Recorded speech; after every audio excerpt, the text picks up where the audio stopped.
Salutation shades, and welcome back to your one-stop shop for all things strange and unusual, talking with shadows. The conversation everyone has, but no one wants to admit to. Here with your host, Vic Whaley. And Marcus D. And I'm just going to stop right there because you are being very sexually aggressive right now, trying to seduce the listeners and me over here. I was not prepared for that. What, I wanted to do something different. You can't do it the same way every time. That's fair, but you just can't like lead into that. I was like, oh God, is he coming on to me? Are you getting uncomfortable over there, Marcus? Am I making you uncomfortable? He is coming on to me. Oh. But either way, a big shout out to our newest patron, John. Thank you so much for signing up to become a patron. We appreciate that so much. Big props to you. Yeah, big hearts to you. Because you signed up to be a patron, I'm assuming you're a big fan. I just want you to know we're an even bigger fan of you. That's true. That's true. Come on over to our Discord. We always appreciate that. We have a fun time over there. We post funny stuff, as well as weird articles that I found the other day. I posted an article the other day about a man and his interaction with orange orbs. So to check that out, you'll have to go. I read that article. It was really good. I actually wanted to talk about that at some point. Yeah, so you have to go to our patron and check out the article that we're actually talking about. So we have some fun stuff only for our patrons. So wait, you're the one that posted that article? I thought someone else posted it. Can you not read? I thought it was posted by someone else. In the Discord, it plainly says Marcus D. Maybe I just don't want to give you that much credit. You're supposed to be moderating that. I am. I go through. I see if anyone's saying any dirty words, anyone's trying to solicit any dirty actions, and if that's not going on, I leave it alone. It's a low bar. Okay. Just getting in running to the alcohol today. I saw Vic buy this the other day, the Shock Top Twisted Pretzels. Ooh. You weren't with me. Ellie bought these. But I thought you had this at your birthday party. Oh, no. We had them at my birthday party, but I did not pick them up. Ellie did. Oh, also, well, I mean, they were here, so this is where I saw them before originally. So. And someone wouldn't drink it. I had to work this was on a Tuesday. It was one beer, and you had a designated driver. I had to work the following day. Some of us had to work early in the morning. I did not realize after one beer you would be incapable of working. For what it was. Anyway. Here, pass me the bottle opener. I want some. I like how you take the bottle opener and then you put it under your chair. I'm grateful for that. And I got you a really good gift. You did. You really did. Do you hear that sound? That is me patting myself on the back for the gift that I got you. He got me a poster of one of my favorite comic book covers, and I had no clue we even got it because it wasn't a popular comic book. That's right. I thought it was very cool. Well, the reason why I was able to buy it for you is because I've been seeing it in the store for several months, and nobody buys it because you're the only one that reads A-Force. By the way, it's like no one reads like A-Force you now. And three other people worldwide that read A-Force, and I was like, it was really funny because I saw it Friday, and I'm like, I'll just buy it Monday because I'll know it'll be there. Of course it will. No one else like A-Force, but like me, and like you said, 7 other. Wait, no, cheers. Cheers to John. Yeah, for signing up to be a patron. Oh, I really like this beer. I knew that this had a pretzely taste from what people were saying. Oh, yeah, it has a very pretzely taste. Like, even when you smell it, it smells like pretzel. This is like, okay, this is the reason why I'm going to say this is the poor man's beer. Because it's a good beer, and you save money because you don't have to buy pretzels. Because you have the aftertaste. You just have the aftertaste of pretzels. It's like you already ate one. It's like half the calories. Wait, check this out. I had Whiskey Conspiracies over a few days ago, and we're hanging out. I'm like, oh, you have to try this beer. It tastes a lot like pretzels. You're going to really like it. And I reach into my fridge, and unwittingly, I grab a Warsteiner Pilsner and hand it to him. And he was polite enough not to call me on it. He's like, oh, I'm not getting the pretzel taste, but yeah, no, this is a good beer. I didn't realize that I gave him the wrong beer. I don't want to be rude and just say he doesn't know his beers because no, he definitely does. He definitely knows beers. Apparently Vic can't read. So just so you know, Whiskey, I love you. Thanks for hanging out, and I'm sorry I gave you the wrong beer. Thank you. And Vic, not that he's illiterate, just a really good guesser. Like That's how it goes. Yeah, Champion. that's how I get through books. I just guess the words. Look at the cover. Oh.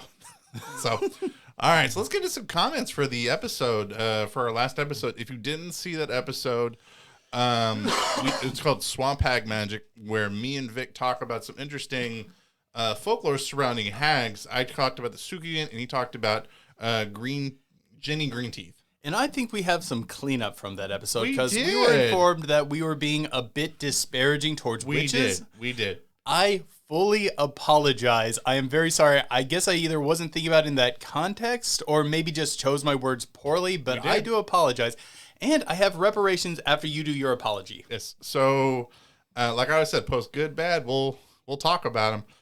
So our patron's comment was, as a patron of this it's on there too. Oh, no. We'll still totally address it. As a patron of the channel, I was seriously offended by the offhanded way you once again spoke in a belittling manner about witchcraft and the spiritual beliefs of certain paths. As a paranormal investigator, I would think you'd be more open-minded about all things. Once again, I'm going to apologize a second time because I think it's merited. I was not attempting to do that. I will try to choose my words better in the future.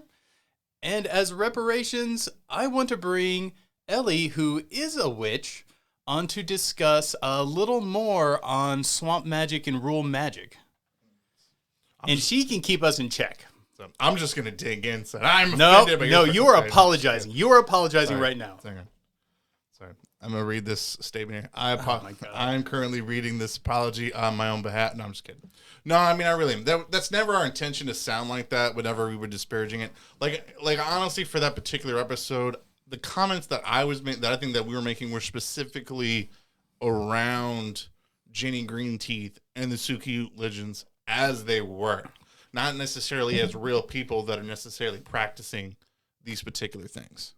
So at least that was what I thought that we were commenting on. So not to be taken any other way. I'm not going to attempt to justify and take the L.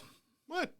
But no, we never want anybody to feel that way, and we apologize if anybody felt offended by it. That was not our intention. Keep an eye out. We are going to do a patron episode. I have a lot of people in my family that are practitioners, so I don't want anybody to feel that that I'm belittling that practice, because I'm not. So I don't have anyone like in my family to I got the a best lot. of my knowledge, but my wife is, and she will keep us in check. She gave me a nice scolding about it. I have several members of my family that are practitioners, actually. Shout out to the East Coast D's out there, by the way. So big props to you guys. Big hearts. All right, let's do another one. Here's one. Jay the Phoenix. So the Count of Sesame Street has some real vampire myth behind him. Talking about, remember we were talking about the throwing the rice and they have to count it? Yeah. Did he just my God. to Sesame Street one day hunting for a meal and get caught up in the counting they do for 50 plus years? Oh my God, you just blew my mind. What? Oh my God, I never put that together with some of the traditional stories of vampirism and counting with the Count from Sesame Street. That one and one never added up to 2 for me on that one. I just now got it. I don't understand. What makes you think he's a vampire? The teeth, maybe? I guess they don't ever specifically They say. have never specifically said that the Count from Sesame Street is an actual vampire. They said he is a Count. He seems evocative of a vampire, at least. You know, he has pointy teeth, hangs out with bats.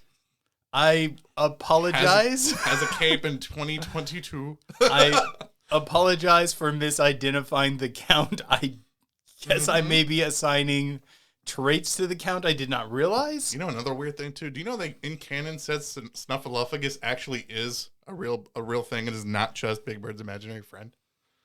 I don't know the show that well, but doesn't that mean like everyone's gaslighting him? Yeah, for just years, up until like I want to say it was either the 70s or the 90s, and I can't remember specifically which one it was. But he was supposed to be Big Bird's imaginary friend, but then they confirmed it in like a movie or something where Snuffleupagus is real. And because the reason why is because people would think, like, at the time that kids, if they were going to, like, come and say something to their parents, that nobody would believe them, that it's a whole concept that it's possible for nobody to believe you. So they changed this and just did a very bad job of putting this in canon. It was like a socio situation. Yeah, so they wanted to change that, which is really, really weird. So, which also now means the fact that none of the other Sesame Street characters, they don't follow Snuffleupagus on Twitter. You can check that, by the way, because they're jerks. It's not because he's not real. Now they're just jerks. They won't follow him on Facebook. I don't know. Or on Maybe there was Twitter. some context we're missing or something. But no, like I've never really thought about the likeness of a vampire that you would see on Sesame Street, and then the obsession with counting and that being somewhat prevalent in vampire mythos. I really did not get that. Yeah. I also like the fact that his Twitter, the account's Twitter is literally just him tweeting a new number every day. Just that's one, awesome. just one number up from the day before. That's awesome. Since he started his Twitter account. I got really bored one day and couldn't sleep and just started stalking all the Muppets on Sesame Street. Dude, you know that's weird, right? That's very weird. On Twitter and just seeing them. Okay. Moving on to today's episode. We're moving on. We've already eaten up too much time for that. So we're at the end, man. It's the very last day of January when we're recording this, and we're talking about magic and monsters.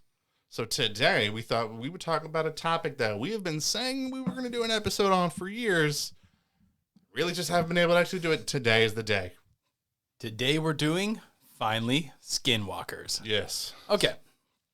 I'm going to start out with a definition of a Skinwalker. Maybe a little fast and loose, but I'm going to go with it. A Skinwalker is someone traditionally from a Native American belief system where by using furs and mysticism can then transform themselves either partially or entirely into a form of an animal, usually leaving behind a singular tail a clever person could spot to identify the difference between being a skinwalker and a actual animal. Yeah, like there's something about like this particular wolf that's just not right. Like either the hair is all mangy or it's not, or it's a bird that's bipedal that walks around on two legs. Or one of the legs on a dog is backwards. Yep. So it's something bizarre and off like that.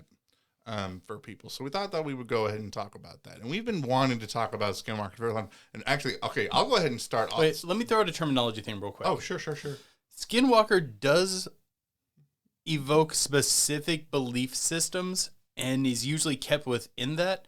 There's also the term flesh gate, which can be used as a more broad term for discussing things outside of the traditional Skinwalker stories, because this is a motif you see through across many cultures.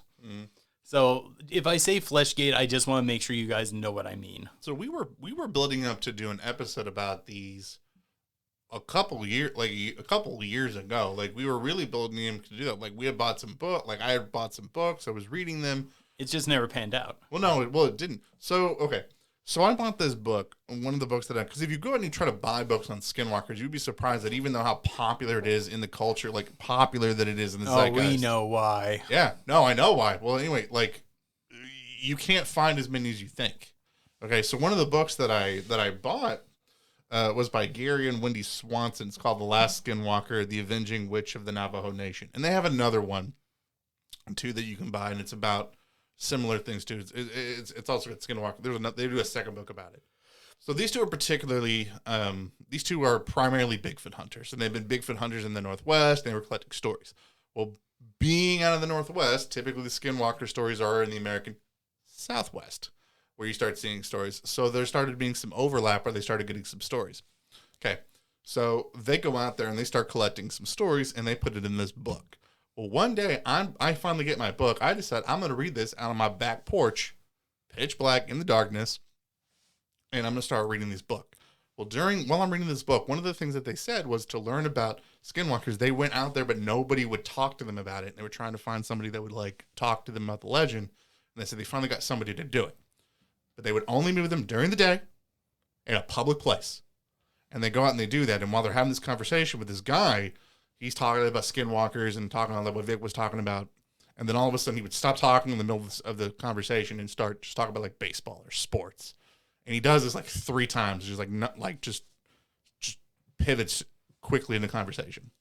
Well, they confront him about it. And they ask him, why are you doing that? Why are you changing the conversation so much?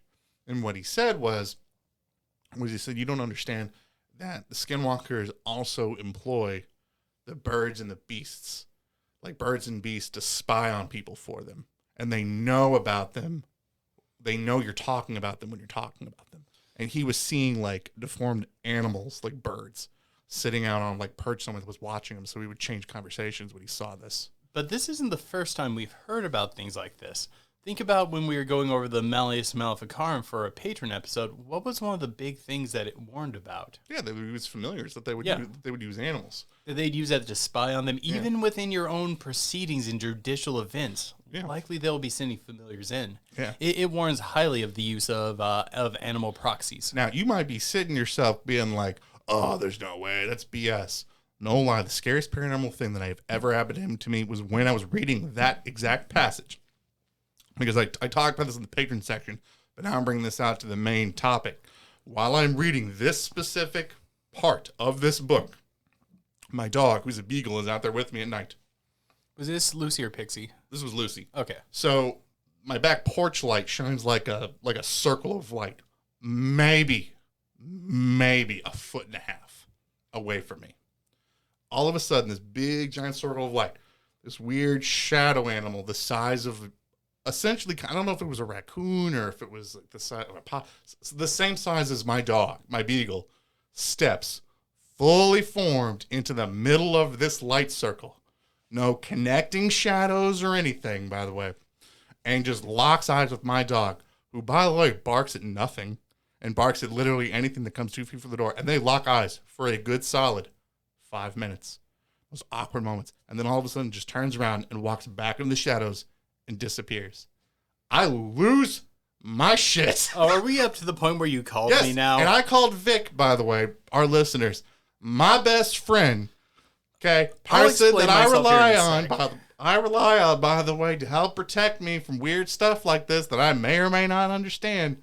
And I'm like, dude, you're not going to believe this? And he's like, oh, okay. And then pretty much just like hangs up the phone. Wait, okay. No, he was not articulating himself well. I thought he was saying he had seen a squirrel and was for some reason calling me about it and telling me he's going to lock himself in his basement. Why would I call you concerned about a squirrel going to lock myself in the basement? I thought it was very strange. In retrospect, I probably should have checked up on you. Yeah. But at the time, you were really not articulating very well what had occurred. And I thought you were playing a game. I thought you were teasing me or something. Mr. Philosophy Debate Team breaks people down, defining their terms, clarify things. Doesn't do that. Just goes, oh, okay, Chris. It just hangs up the phone. Well, I thought you were like playing a joke on me or something. Because the thing is, he never said there's this weird shadow animal that I just saw in the middle of like a big pool of light. Wow. He's just talking about being outside and seeing an animal, and now he's going to go lock himself in the basement. He did not explain it very well at all. While having conversations with Vic about Skinwalkers, and then me reading a passage that they spy on you and they said stuff. And I'm like, they're at my door. Trust me, if I understood what was happening, I would have been there right away. But you just really did not explain it well. And if you just knew the two of us and how much more skeptical I am between the two of us. And how he is the skeptical one out of the two of us. Fewer paranormal experiences that I've had in my life. And I'm like, this is not normal. And I'm telling you, it was a foot and a half away from me, fully formed shadow animal, standing in a circle of light for several minutes. Which is an amazing experience. Were you just shocked where you couldn't pull out your phone or something, or? Yeah, well, I mean, I had, like, we've talked about, like, the odds factor where, like, I don't know if it was, people will describe, I mean, it just sort of depends on like, people in the paranormal will describe something called the odds factor. Everything slows down. You don't respond the way that you typically think that you would respond to a crisis. You know, it feels like it's just you in the world and nothing else. And then you have the strangeness and nobody else around you seems to understand why this is a particularly paranormal thing. There's that. Or the fact is, like, also just could have been shaken and, like, freaking out and just babbling. I mean, beyond that, it probably wasn't 5 minutes. You probably were in a state of mind where you weren't, like, a great historian on that. No. It was 5 minutes. Oh, you're certain on that? I was texting you around that time anyway, and I was texting. Oh, so you actually had a time marker. Yes, Never mind. I retract my statement. No. I didn't know you had a time marker. I know exactly how long the experience lasted for, or at least it was several minutes that this thing happened. So I'm fully convinced, by the way, that this is a real thing in Skinwalker folklore, by the way, now, or legend or real thing. So I was totally convinced of that. And I wanted to make sure that we had that story because I think that's an important element for the Skinwalker legend. I believe your experience, but just for note, I did not have anything weird happen to me during that time. I mean, I haven't had anything happen since Wait, then. was the weird face on your car? Was that done around the same time we were doing the Skinwalker thing? No, okay. That was way after. That was way after that. No, that was way after that.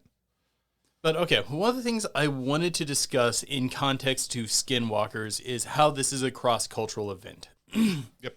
In almost every culture, you have a shamanic station if you go far enough back. And it's nearly ubiquitous between cultures that shamans have the ability to change into animals. And you might not call them shamans in every culture, but there's almost always this form of parody. And most of the time within these cultures, there's an aspect of putting on a fur from an animal to do it. Some particular ones I can cite, there's some practices within Taoism mysticism. There is aspects of it in tribal culture in South Africa.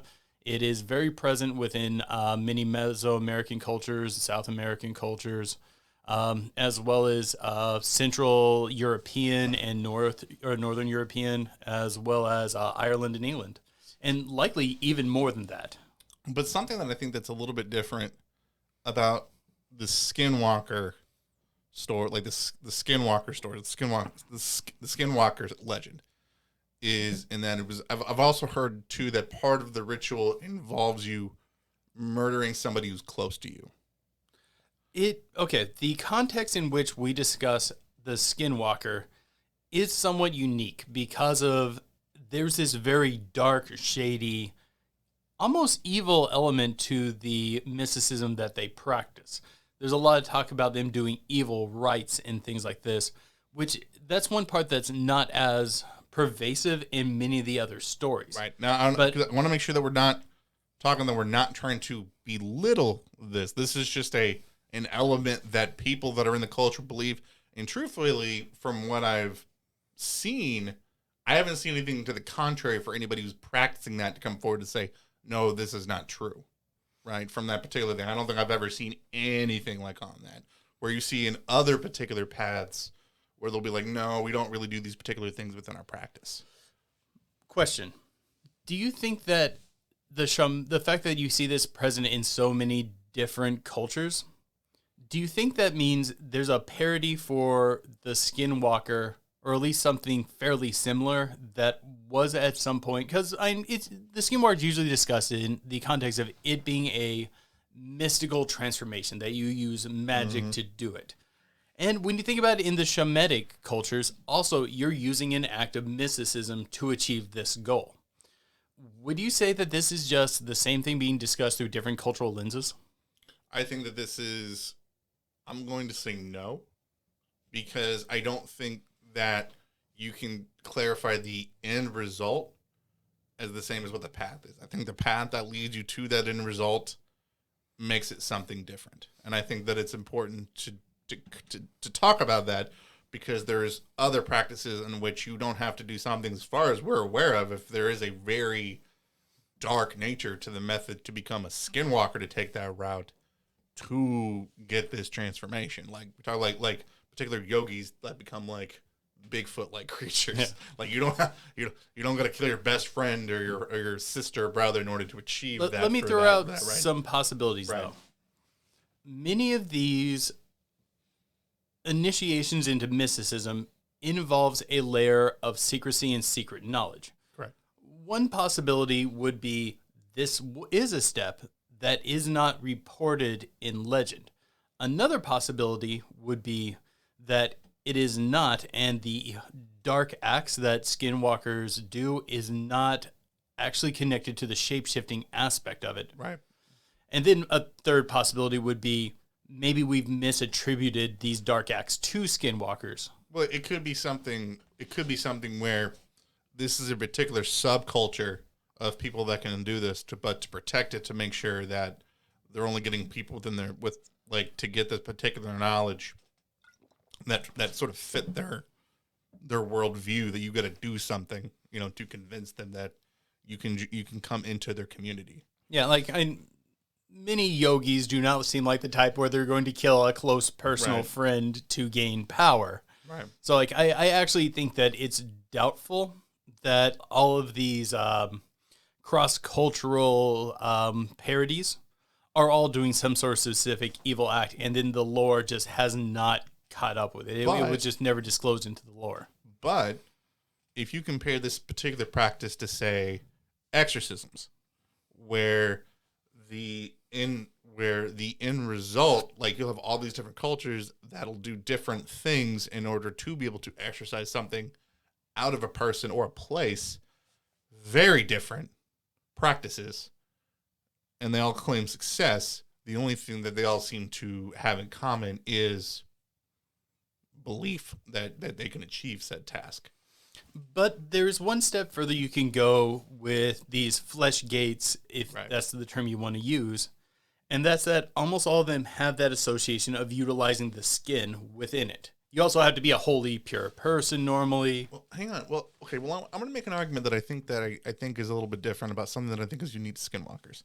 Okay, because when I was reading Gary and Wendy's Swanson's book, and they're collecting people's encounters with Skinwalkers, one of the interesting things that I picked up from there was people typically being out in the wilderness exploring, and they felt like they were in a place that was hidden.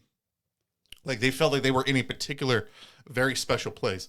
Like, there was one particular gentleman, I believe, in one of their stories, that he was trying to find, like, a treasure, like a lost treasure, like, in a particular place, and they thought that he was making success because he had found, like, some trail or something that... Oh, is this the one that was up in the Suspicion Mountain Range? Yeah, and he gets up in there and he... Superstition Mountain Range. And he's talking about, he's like, I found this secret place and being very happy with it. And there was another woman that was talking about that she runs into this bird skinwalker type thing. And she finds a trail and she's like, I feel as though I've been walking somewhere where no one has walked before. Like, that was something that I picked up in their language that I thought was really, really unique. That it was something about the location that they were at that was special, that was different. And I have not seen that in any other practice involving these types of flesh. May I counter? Sure. Often these different practices that involve these sort of shamanic sort of practices involve special places in the wilderness, special hidden places that only, say, the druid or only maybe the yogi or maybe only the Taoist mystic. That's a commonality between them, is many of them also have these special hidden places that are places of special power or special connection, or where you can go and speak to the spirits. But I've never seen people that have reported encountering, like, Bigfoot, like abominable snowmen, like Yeti situations over there, or people that encounter Bigfoot over here in America that report similar things. They're always talking about being somewhere that they're not supposed to be. I'm not saying that those particular places aren't special. I'm not saying they're not special to that particular person, but it just, the experiencer made it a point to express that part of the story. And I thought that was just, I don't know, it seems more emphasized. Truthfully, I did pick that up when I was doing the reading as well, and I thought I did think that was an interesting note. And I just wanted to throw out a possible argument. Sure. I'm not saying that that's not a case for some of these others, that they're not spiritual important in some sort of way. But the location just wasn't enough to overwhelm the person to talk about that, you know, especially when you talk about, like, say, the Oz factor of it. You know, when people talk about experiencing that, where it's just you and the paranormal entity, or it's just you and the aliens, or you and this, and everything just sort of fades away. To the Skinwalker experiencer, everything doesn't fade away; it's all there. Yeah. You know, I thought that was something that was I just thought that was something that was interesting. Whenever I was particularly reading that. Do you know something else too that I thought that was really interesting? Is it seems like when you talk about, like, Skinwalker legend, like, particularly, like, within, like, the Navajo tribe, which is typically where people, like, where people think the term comes from, it also sounded like in some of the stories that they encountered, that the Native Americans knew where the Skinwalkers were. Like, there were people that sort of knew where they were in society, like, where they knew, like, where they were. I've seen that in other stories associated with Skinwalkers, where everyone in the tribe generally knows where their territory is and knows to avoid them. Right. And these are very socially outcast people that do very dark things that typically, and I still assume there's probably things that we still don't know about. That I think that because of how kept I think some of the lore and some of the stuff is surrounding skinwalkers. But and secret traditions are always difficult to uncover. Right. But one of the reasons that I say that is one of the things about skinwalkers is that they're supposed to be able to curse people like lethally, like they can do some sort of curse on you that only they themselves can remove. Like it didn't seem like within that particular culture that I was when I was reading for this, because they were out there, that they had a particular curse where they could you imagine if you had a society in which you genuinely believed that there was somebody that could place some sort of a curse on you that would kill you if you knew where they were? Yeah. That they'd still be there? Potentially, if depends on how worried you are about the curse. The thing is, like, curses in occultism in many American Indian tribes are like really flippin' scary curses. Right. Like, they're usually not very minor curses. They're usually really hardcore things like, this curse is going to make you wither and die. This curse is going to cause a dark spirit to follow you around and will stalk you and try to ruin everything good in your life and then kill you. Like, they're often very bad curses. Right. But like, even compared to like European parodies, right, they're usually really dangerous. And I remember that because they were talking about a particular one where there was a member of the family that was dying in the hospital and the doctors couldn't do anything. And they had ran afoul of the skinwalkers, and they had to have like this person that was like the go-between that had to like go and settle whatever the debt was. And once it was settled, the person started improving, apparently, in the hospital setting. But I can't imagine just with mob mentality. Like, 'cause when you think about people like in a community, like how mob mentality works, that wouldn't just drive a community of people to just throw somebody out. Think about it like this. Deer people right. are more commonly cited on nights of sacred rituals. Mm-hmm. Yet, there's not people like going around trying to drive them off those nights. You just accept that that's part of the world as well. Don't trust them, but continue on because you have important things to do. Okay, true. But I made that point. But typically, it seems like when it comes to mob mentality, people, if you think that, like, they will throw a lot of those inhibitions out the window to protect the group, and you'll see people that'll just they won't worry about repercussions of what happens to them when you start forming a mob. But the fact that this seems to be a thing that it prevents the community from going and driving somebody out has to be immense. Beyond that, what are you going to do when you get to the Skinwalker? Because there's supposedly not a lot you can do to actually hurt them.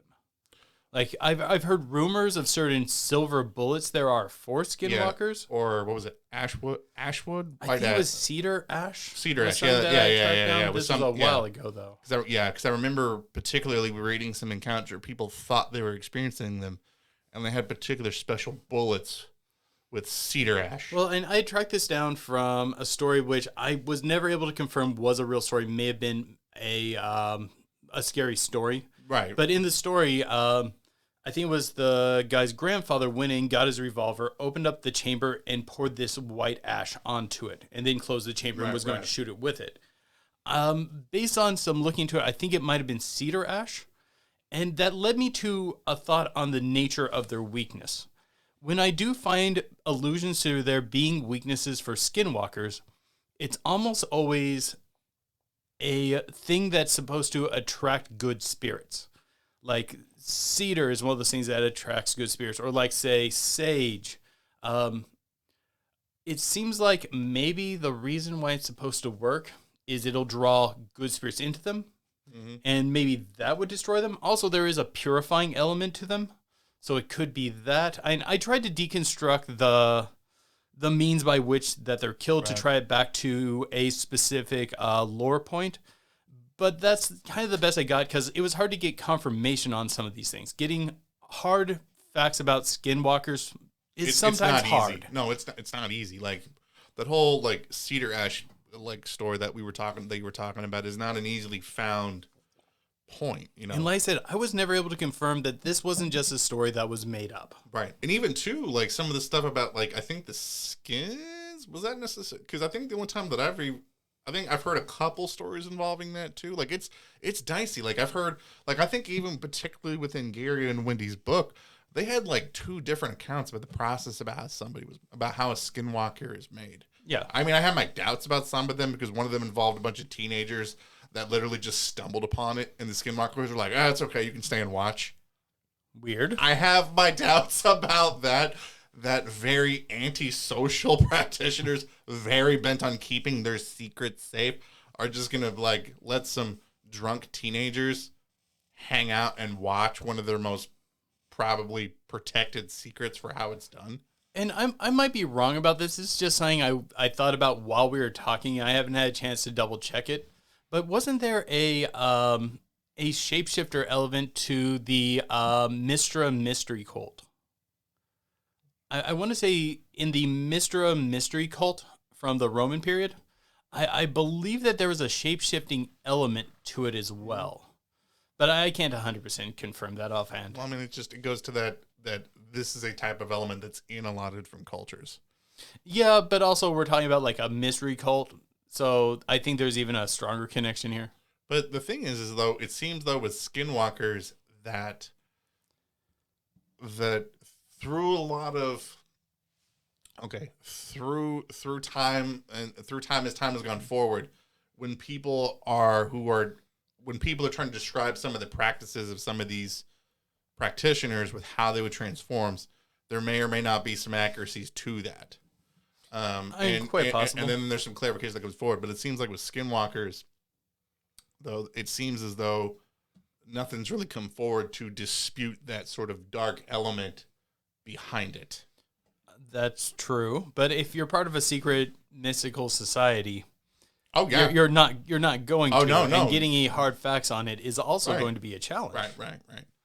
So let me ask you this: do you think that the loose association with they're doing dark practices, which for the most part, the dark rituals that they're associated with, we have very little detail on. True. Do you think that this is like us assigning evil to that which we don't understand well? Or do you think that this is legitimate, they're out there doing dark stuff? I think murdering a sibling or a friend might... Oh, do I think... Is that something that people have assigned to them because you alienate the strange, you alienate the outsider? Or do you think that there's a literal dark practice there? I think there has to be, because I think with so many... Okay, because here's the reason why I think that. Because you have... Oh, also, I'm calling Ellie in here so I can ask her a question about Mistra. Sure. But I think with a lot of these other practices, you have people that have come forward to try to dispel some of these myths, or there's some sort of element with that. I don't think with skinwalkers that you've seen anything like that. I think that there are genuine people out there that this community believes are skinwalkers, and from the stories that I've seen, there are people out there that believe that they are skinwalkers. And it's one of those things where it's hard to... Oh, there she is. Hey, Ellie? What? Quick question. The Mistra mystery cult. The what? Are you not familiar with the Mistra mystery cult? No. Oh, damn it. I thought you were. I was going to ask you a question about it. Sorry, guys. Sorry, everybody. I don't want that. Sorry, everybody. I thought that was something she was up on. Do I think that people are... possibly, do you think that maybe we're just inferring that they do these terrible things like we've done through a lot of other cultures? You know that there's these people out there, perhaps they have shape-shifting powers, you've seen strange animals around, people start to talk, people start to believe that they're doing these heinous things. Because one of the things is like, there's this association where they do this dark, bad thing. But the lore has a very hard time expressing what is dark about it, what is bad about it. There's rumor and conjecture, and you'll hear things like they have to kill their best friend, they have to kill their mother, they have to kill their sister. Gotcha. Okay. So here's the reason why I'm going to say no. Because I think for a lot of other practices, I think that this has been... I think some of the dark practices that are just alluded to them are people that do not understand what they do.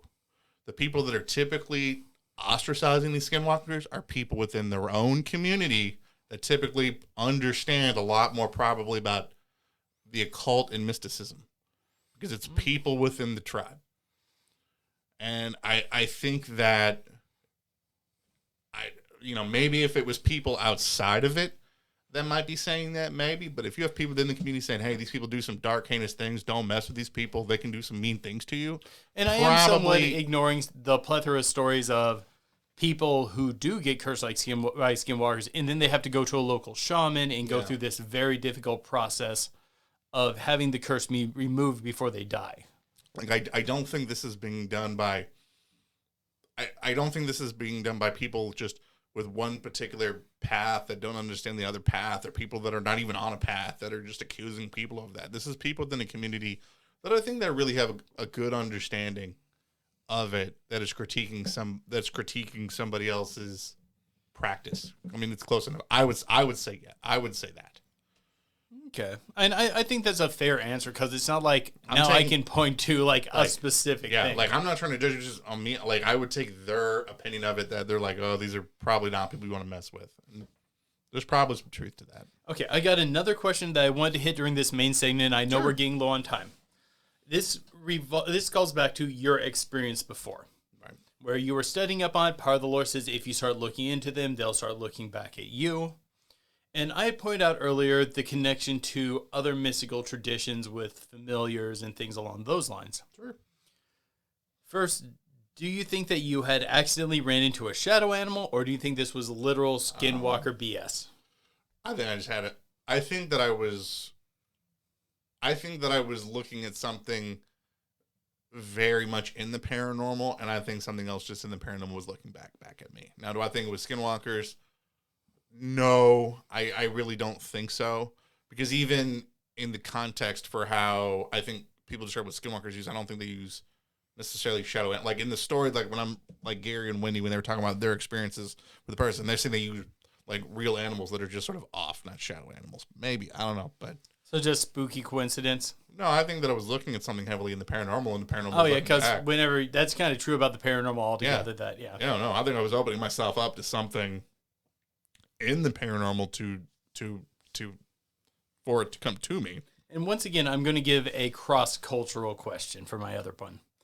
Do you think that when they utilize animals, do you think they're using the same form of practice you see from other traditions where people utilize animals as messengers, spies, and other such? Or do you think do you think these people are sharing one mystical art, or do you think these are different things in different veins? With the animals, I don't know, because their practice is very closed off. I think something that is, I think it's important to look at the path about how a person achieves something, because I think that's important when you're looking at the practice. I don't know really if they're having to use just dark arts to control animals, or they're just using something else. All I can really go on is my visual impression of it. My assumption is if you're going to use sort of a messed up looking animal as a messenger, I'm going to assume that's probably not the best method. Probably. I got one more. Or they may be the only people willing to come talk to you. This is in the same vein. Sure. One of the things that's unique to Skinwalkers that you do not see in other shamanic traditions is this tell, the thing that's wrong with it, that there's something inherently incorrect about the animal form they take on. And it is possessed in some, but it's not a common motif. Sure. And usually when one's sending out these animal messengers, like if I look at a story of a Taoist shaman, they might be sending out a spirit animal and might have some special spirit aspects. But for the most part, it's just what it is. It's usually not seen as like twisted or malformed. Do you think that this is a sign of they're using the same tradition, but using a perversion of it? Do you think that's a possibility that we're talking about? Okay. So let's go back to my comparison of, say, like the Golem of Prague. Yeah. Okay. So in the Golem of Prague example, they said that the rabbi would create a golem trying to do it in the same tradition that God was, in order to be able to, like how God made man. God made man from clay. Okay. And one of the things that they said was you have to be closer to God, more pure, in order to be able to achieve that. But we always fall short because we're human, right? Because we're always going to fall short. So there's always going to be that sort of tell. It's probably something similar to that. I think that's the reason about why you see these sorts of tells, is because they're always falling short of probably wherever it's coming from or whatever they're trying to achieve. There's probably something to that. Okay, I think that's a fair answer. I mean, that's just my best guess at it. So, that time went quick. Yeah. Okay. Well, it's something we've thought a lot about. No, it is. My takeaway. I think my takeaway from Skinwalkers is I think a lot of people, and I'm going to get into this when we do the Pillow Talk segment. We're going to talk about it's all the same thing about all these other types of creatures, but I think that you really have to look at the route that you get to take it there, because I think that's what really starts distinguishing. Because I think if you don't do that and say it's all the same thing, I think that I don't know if you're giving enough credit to just other types of methods that seem less heinous, that seem less hinky. My thoughts are, even if they're not the exact same form of mysticism, it's in the same vein, that there's too much commonality to not assume a connection. Right. Now, maybe it's its own twist on it, but I think there has to be a similar route. Right. Or there's just a similar destination. I guess possibility, but I actually don't think it'd be too much of a stretch to say the practices that were present among Mongolian shamans would have existed earlier into Proto-Mongolian shamans or Proto-Mongolians, and the Proto-Mongolians were the ones that went across the land bridge. No, but I go back to my comment about exorcism and how there are very different methodologies with the same result. But true. I think we're gonna get into Okay. Hold up. because we're getting into that. But let us know what you guys think about the comments below. I mean, do you guys think that is there anything about the Skinwalker lore that we left out that you want us to bring up at the beginning of the next episode? Is there anything unique about them that you guys think is about Skinwalkers that's not something else that we left off? If you're listening to this and you like the episode, don't forget to leave us a like, leave us a review, good, bad, we'll talk about it. It's one of the best ways that you can help out the podcast. If you're listening on YouTube, hit that subscribe button and hit that notification bell so you can be notified whenever we put out new episodes. But until next time, guys, keep believing. Because we'll keep listening. All right, guys, we're going to slide in the Pill Talk segment of this podcast. If you want to check out the rest of this awesome podcast, all you got to do is go over to our Patreon and sign up for as little as $1 a month. You get to hear the rest of this awesome podcast, as well as vote in our poll if you sign up to be $2 more of a month, which next month is going to be Time and Space Anomalies. Sweet. That's probably what it's going to be. I think it's like 7 votes to everybody else's 1 in the poll right now. So that's probably what we're going to be talking about Sounds like I'm buying a new book. February. Oh yeah. Hopefully by Keel. So we're gonna be reading about some interesting time and space anomalies, but we're gonna have some interesting little quirks in there, like we always do. All right. So something that I want to bring up for the Pillow Talk segment is I'm switching beers to the Warsteiner German Pilsner Premium Beer. I'm still finishing off this twisted pretzel, but okay. So you talked about that there is often this trait specifically in Skinwalkers that sort of makes them off. There's something that's wrong. It could be a backwards leg. Like, truthfully, if I was going to equate it to something else, it would be to many aspects of Fae and things like Ayakashi. Things that are